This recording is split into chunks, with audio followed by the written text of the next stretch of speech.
Your Android phone has a secret habit. It's been leaking your data behind your back. Every step, every app, and every word can feed a data trail that you never agreed to. But the good news is you can shut most of it down in minutes, and I'm gonna show you how. Android phones are smart, but they're also kinda nosy. Most of the settings that make your experience better are really there to collect data about how you use your phone. Your location, app activity, and even how long you stare at your screen, all quietly logged and stored. So today I'll show you the exact Android privacy settings that you should change to stop the tracking and take your data back. Hey everybody, and welcome back to Safety Detectives, where we make your tech safer, faster, and a lot less creepy. Now here's what you're up against. Android doesn't exactly hand you privacy on a silver platter. The settings are buried under harmless names like usage and diagnostics or improve accuracy. They sound helpful, but they're really ways for Google and apps to collect information about your habits, your location, and how you use your phone. And most of these are on by default, which means tracking starts the moment you turn on your phone. That's why so many people think they've locked down their privacy when their phone is still quietly sending data in the background. So let me show you how to fix that. Start with the one screen that shows you exactly which apps are watching you. Let's open up the privacy dashboard. You'll find it in your phone's settings under privacy, and it shows you which apps have used your camera, mic, or location in the last day or week. So scroll through and check this list. And if you see something that looks strange, like a shopping or flashlight app using your microphone,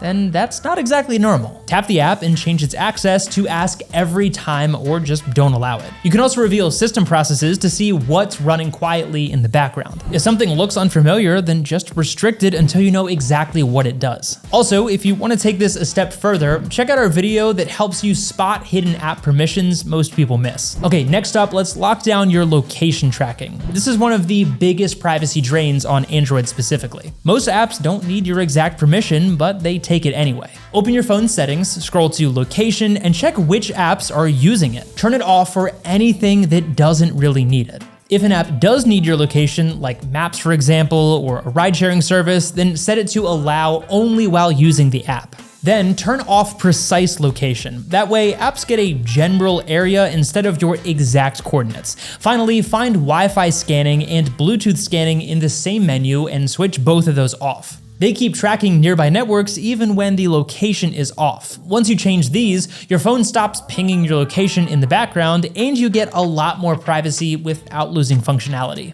Okay, here's one almost everyone forgets, your advertising ID. Every Android device has a unique ID that advertisers use to follow your activity across different apps. It's how you search for shoes once and then see sneaker ads for the next week. So to fix this, open Settings, go to Privacy, and look for Ads. On some phones, it might be located under Google and then Ads. Tap Delete Advertising ID or opt out of ad personalization. That single step breaks the connection between your apps and your personal data. You'll still see ads, but they'll be random instead of targeted, which is exactly what you want. For extra privacy, you can also turn off ad measurements, and this prevents apps from sending analytics data about what you click or view. This tiny tweak cuts off a huge chunk of background tracking that most Android users never even realize exists. And if you travel a lot, then be sure to watch our video that will help you understand how to protect yourself from public Wi-Fi and international tracking. Next up, let's clean up permissions for apps that you don't ever use anymore. Over time, apps can start to pile up. Things like old games, delivery apps, and random utilities you downloaded once and completely forgot about. The problem is those apps still keep their permissions. Some might still have access to your camera, mic, or location even though you haven't opened them in months. But Android can thankfully fix this automatically. Open your settings and go to Privacy, then Permission Manager.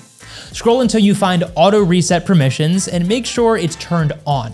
From now on, Android will automatically revoke permissions from any app that you haven't used in a while. Think of this as built-in privacy housekeeping. If you want to do this manually, then stay in Permission Manager, check each app, and remove access from the ones that you don't use anymore. Every permission you revoke quietly cuts off another data stream that you never meant to share in the first place. All right, let's move on to app installs. Some apps can actually install other apps on your phone without going through the Play Store, and that's one of the most common ways that malware sneaks in. So to check this, open your settings and go to Apps, then Special App Access. Look for options called Install Unknown App. You'll see a list of apps that have permission to install software on your phone. And if you see browsers, file managers, or random tools on this list, then turn off the switch that says allow from this source. Only turn it on when you intentionally install something yourself and switch it right back off afterward. It takes a few seconds, but it closes one of the biggest loopholes that Android leaves open by default. Now let's cut off the background data that phones love to send home. By default, Android collects usage and diagnostic data, things like app crashes, battery stats, and how often you open certain features. It sounds harmless, but it's basically a non-stop feedback stream going straight to Google or your phone manufacturer. To turn this off, open your settings, go to privacy, and find usage and diagnostics and switch it off. Then go back to your main settings and look under Google for ads and personalization.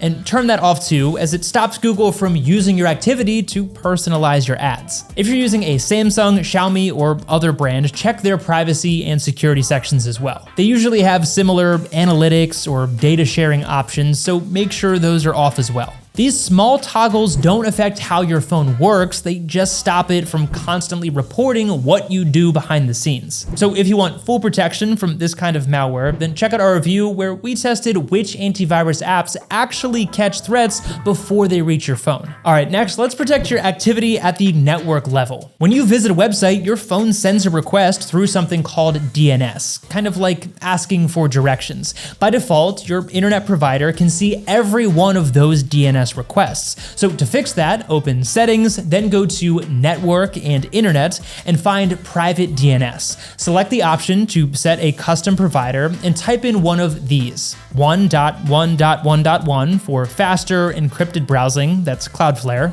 DNS.adguard.com for built-in ad and tracker blocking. And this encrypts your web traffic so your Wi-Fi provider, your carrier, or anyone snooping nearby can't see the sites that you visit. You'll barely notice a difference in speed, but your connection becomes way more private. Now for one of my favorite hidden privacy tricks, the sensors off switch. This one gives you a single button that can instantly disable your camera, microphone, and motion sensors all at once. Even apps that have permission can't use them while it's active. So here's how to set this up. Go to your phone's About section in Settings and tap the build number 7 times to unlock developer options. Then head back to System, open Developer Options, and look for Quick Settings Developer Tiles. Turn on the one called Sensors Off. You'll now see a new tile in your quick settings menu. Tap it anytime you want total privacy, during a meeting, maybe while traveling, or if you just want to be sure that nothing's listening. One tap and your phone goes completely silent in the best way possible. And if you're running Android 15 or newer, there's one more setting worth knowing called Private Space.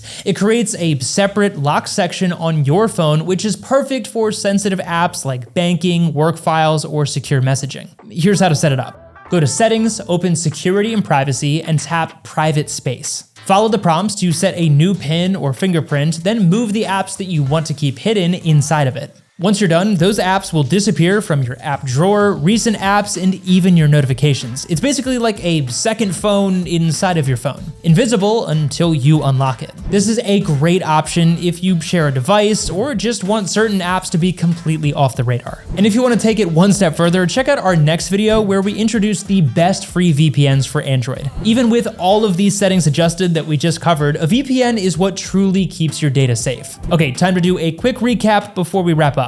So far, you've shut down the biggest data leaks that your Android has had running in the background. You've checked the privacy dashboard, locked down your location and sensors, deleted your advertising ID, disabled background reporting, and even set up Private DNS for encrypted browsing. And if you're on Android 15 or later, you now have a private space, a hidden vault for your most sensitive apps. That's pretty solid work. All of these tweaks don't just stop tracking, they shift control back to you. Your phone is still smart, just no longer spying for everyone else. If you found this video to be helpful, be sure to tap the like button and subscribe to Safety Detectives for more of our future content. And as always, thank you so much for watching, and we'll see you in the next video.